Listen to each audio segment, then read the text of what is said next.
శ్రీమాత్రే నమ. జయ గురు దత్తాత్రేయ నమ. ఈ వీడియోలో మనం 2026 సంవత్సరం మార్చి నెల మాస ఫలితాలు తెలుసుకునే ప్రయత్నం చేద్దాం.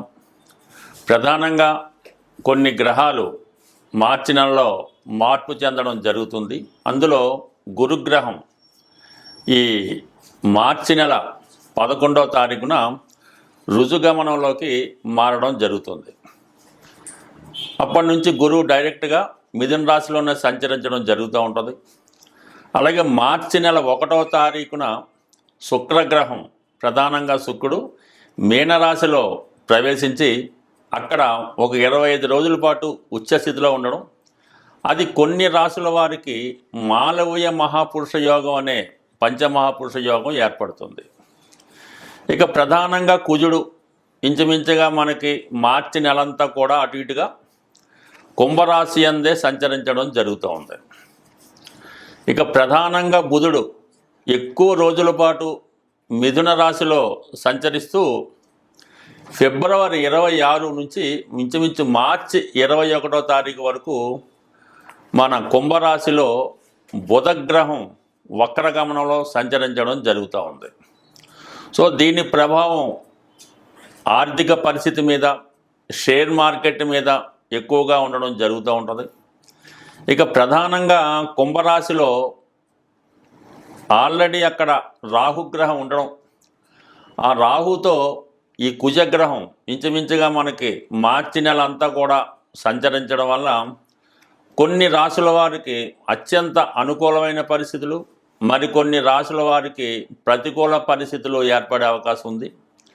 అలాగే బుధగ్రహం రాహుగ్రహంతో కలిసి ఉండడం వలన ఎక్కువగా మరి ఈ షేర్ మార్కెట్లో ఉన్నవారికి, అలాగే విద్యారంగంలో ఉన్న వాళ్ళకి కొన్ని అనుకోని మార్పులు రావడం జరుగుతూ ఉంటుంది. ఇక ప్రధానంగా మనకి ఆల్రెడీ శని భగవానుడు ఇంచుమించుగా మనకి ఈ నెలంతా కూడా మీనరాశిలోనే సంచరించడం జరుగుతుంది.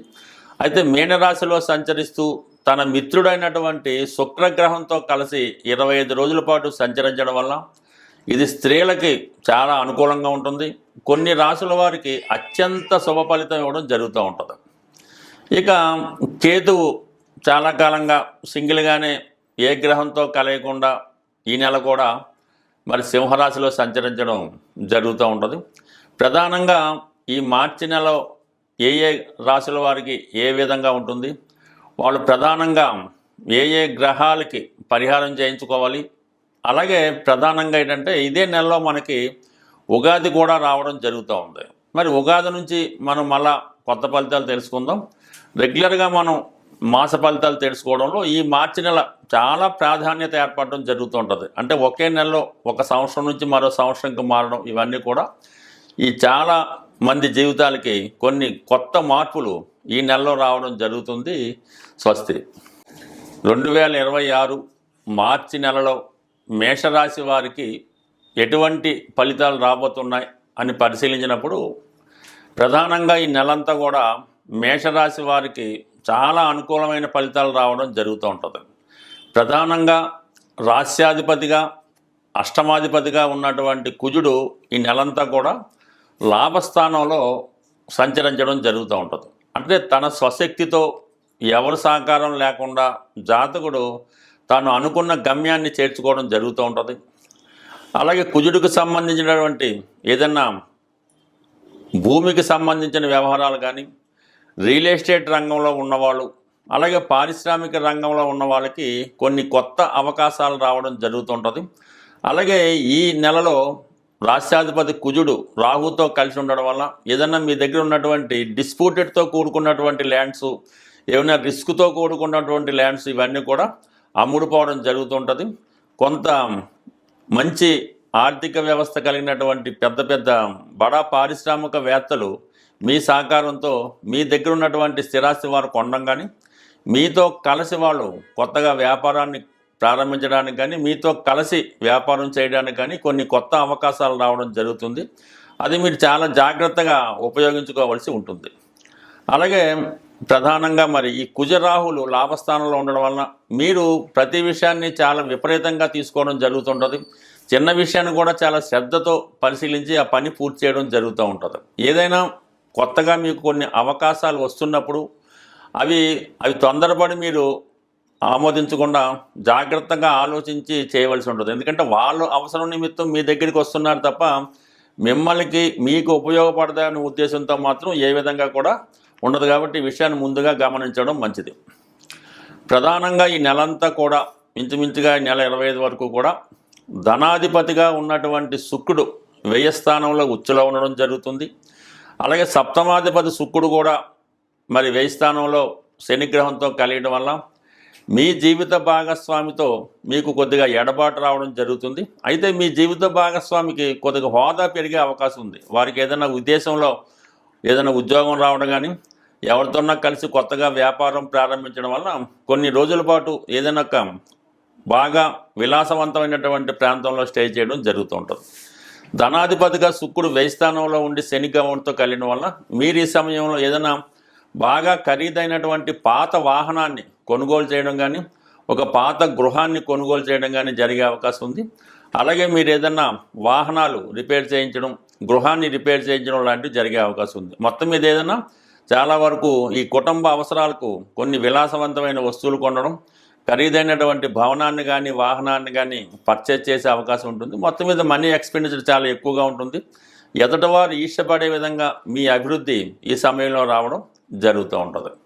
ఇక ప్రధానంగా మీకు అత్యంత శుభ పరిణామం ఏంటంటే గురుగ్రహం భాగ్యాధిపతిగా తృతీయ స్థానంలో వక్రగమనంలో ఉన్నటువంటి గురు భగవానుడు మరి కొద్ది కాలంగా వక్రగమనం వల్ల కొన్ని అవకాశాలు దగ్గరగా వచ్చి వెళ్ళిపోవడం, ముఖ్యంగా విదేశ ప్రయాణాలు, విదేశ వ్యవహారాలు, విదేశంలో మీరు వెళ్ళడానికి ఏమైనా ఈ పాస్పోర్టు వీసా వగైరా వగైరా ప్రయత్నం చేయనప్పుడు అవి ఊగిసలాడితే స్వభావంతో 1-2 సార్లు ప్రయత్నం చేయడం, చివరి నిమిషం దాకా సస్పెన్స్తో కూడుకొని ఉండడం జరుగుతుంది.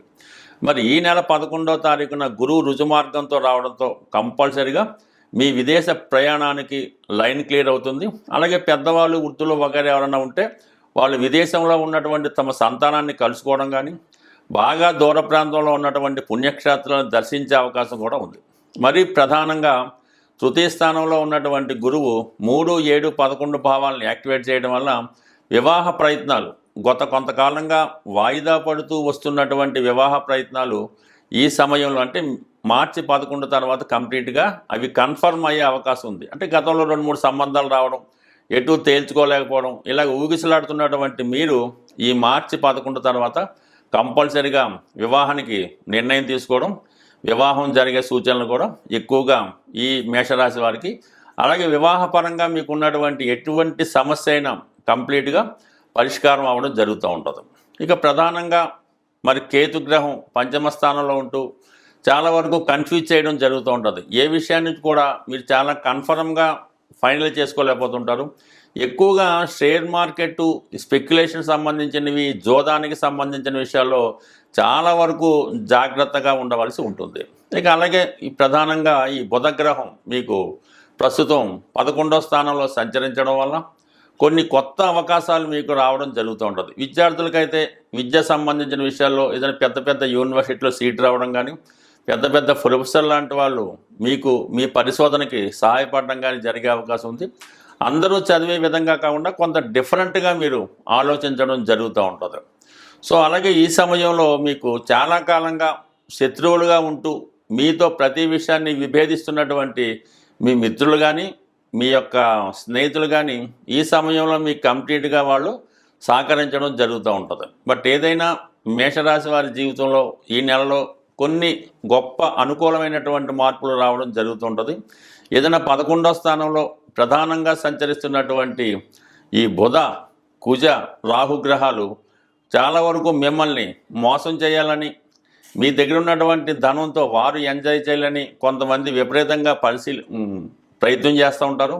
మీకు ఏదో ఒక విధంగా ఆశ చూపించి మిమ్మల్ని మభ్యపెట్టి మీతో ధనం ఖర్చు పెట్టించే విధంగాని, లేదంటే ఏదైనా ఒక ఫేక్ సంస్థలో కానీ వేరే విషయంలో మీకుతో పెట్టుబడి పెట్టించాలనే ప్రయత్నాలు జరుగుతున్నాయి. కాబట్టి చాలా వరకు మీరు ఎంత దగ్గర స్నేహితులైనా, ఎంత దగ్గర బంధువులైనా వారి మాటలు నమ్మకుండా మీకు మీరుగా ఆలోచించి నిర్ణయం తీసుకొని ఇన్వెస్ట్ చేయాలి తప్ప తొందరపడి ఇతరుల మాటలు నమ్మి ఇన్వెస్ట్ చేయడం వల్ల చాలా వరకు మీ దగ్గర ఉన్నటువంటి ధనం, అంటే ఈ సమయంలో మీరు ధనం దేని మీద ఇన్వెస్ట్ చేసినా ఎవరికన్నా ఇచ్చినా అది మీకు తిరిగి రావడానికి చాలా కాలం పట్టే అవకాశం ఉంది. కాబట్టి ప్రధానంగా మీ దగ్గర ఉన్నటువంటి ధనాన్ని ఇప్పుడు వేస్ట్ చేసుకొని అనవసర విషయాల మీద ఖర్చు పెడితే మంచి మంచి అవకాశాలు వచ్చినప్పుడు ధనం లేక ఇబ్బంది పడడం జరుగుతుంటుంది. బట్ ఏదైనా ఈ రాశి వారికి ఆల్రెడీ మీకు ఏలినట్స్ అని స్టార్ట్ అయింది కాబట్టి నెమ్మదిగా మీ దగ్గర ఉన్నటువంటి ఆర్థిక వనరులన్నీ కూడా జీరో స్థాయికి వెళ్ళడం జరుగుతూ ఉంటుంది. అయితే అది సవ్యమైన మార్గంలో తొందరగా రిటర్న్ అయ్యే మార్గంలో పెట్టుకుంటేనే ఈజీగా ఉంటుంది తప్ప లాంగ్ టర్మ్ ఇన్వెస్ట్ వల్ల కొంతకాలం పాటు ఇబ్బంది పడవలసి ఉంటుంది. స్వస్తి. గ్రహాలు సంచరిస్తున్నప్పుడు ఏదైనా ఒక గ్రహం తన ఉచ్చ స్థానంలోకి బలమైన స్థానంలోకి వచ్చినప్పుడు అంటే అది అందరికీ కూడా వర్తిస్తూ ఉంటుంది.